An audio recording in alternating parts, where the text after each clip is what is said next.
చాలామంది ఈ భూమి మీద ఉండేటువంటి కొద్ది కాలపు జీవితాన్ని చూసే తిప్పలు పడతా ఉన్నారు. కానీ ఈ జీవితం తర్వాత ఉన్నదే అసలు శాశ్వత జీవితం.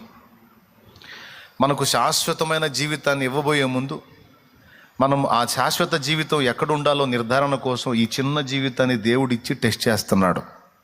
పరిశోధన. మనకిచ్చిన ఈ 70, 90, 80, 100 సంవత్సరాల ఆయుష్కాలం అనేది మనం పొందబోయేటువంటి కోటాను కోట్ల దానికి ఒక టైము, కాలము, పరిమితి లేనటువంటి నిత్య లైఫ్, నిత్య జీవము, లేకపోతే శాశ్వత జీవితం.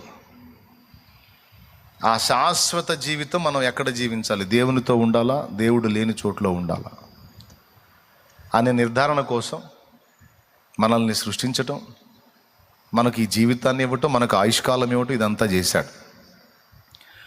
ఈ లోకంలో మనల్ని ఉంచాడు. ఈ లోకంలో దేవుడి గురించి మనకు వచ్చేది తక్కువ, లోకము ఆకర్షణ ఇవన్నీ ఎక్కువ. ఎట్లా అంటే అననుకూల ప్రపంచంలో మనల్ని పెట్టి ఆయన పక్కన నిలబడ్డాడు. నేను కావాలా, అవి కావాలా, నేను కావాలన్న వాళ్ళందరూ నా దగ్గరికి రండి, అవి కావాలన్న వాళ్ళు అటుపోండి. చిత్రం ఏంటంటే ఈయనకంటే అవి ఎక్కువ ఆకర్షణగా కనపడతాయి. అందుకని వాటికి ఎక్కువ ఆకర్షణ ఇచ్చి ఆయన వాటిని నాకు పక్కన పెట్టి ఆయన ఒక పక్కన నిలబడి, కోరుకోండి, మీరు అవి కోరుకుంటే అవి, నేను నన్ను కోరుకుంటే నేను.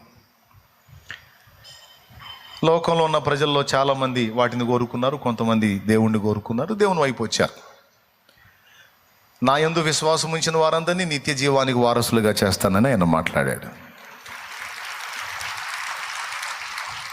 ఈ అననుకూల ప్రపంచంలో మనల్ని ఉంచి పరీక్ష నాళికలు మనల్ని పరీక్షిస్తున్నాడు. ఎందుకంటే శాశ్వత జీవితం మనకి ఇవ్వాలి, అది ఎక్కడ ఉంచాలి మనల్ని అని.